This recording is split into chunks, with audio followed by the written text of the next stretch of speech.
Retour en France avec le début aujourd'hui à Paris du procès des agresseurs présumés de deux gardiens de la paix. C'était quai de Valmy dans le 11e arrondissement. Vous vous souvenez sûrement de cette image du véhicule de police en flammes. C'était le 18 mai 2016. Plusieurs individus avaient littéralement attaqué la voiture des fonctionnaires de police.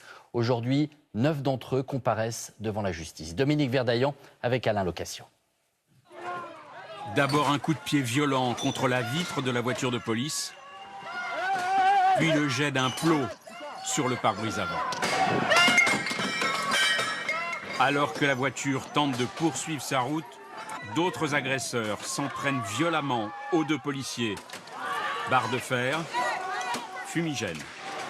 Kevin, l'un des deux policiers, sort du véhicule et fait preuve de sang-froid alors qu'il est violemment agressé par un manifestant cagoulé. Plus d'un an après, le policier reste marqué par cet acte de violence.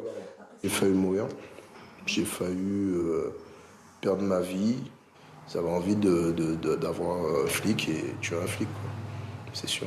Quand je dors, je revois la scène, donc c'est là, je vis avec. Les deux policiers parviennent à quitter leur véhicule avant qu'ils prennent feu. 4 individus âgés de 19 à 33 ans sont interpellés dans la soirée. Ils appartiennent à la mouvance antifasciste. Sur les 9 prévenus, seuls 3 d'entre eux reconnaissent les violences. Les autres concèdent avoir été présents ce jour-là. Les avocats dénoncent un procès politique. Il y a eu une précipitation de la part des services de police et de la part de la justice du fait de la pression politique.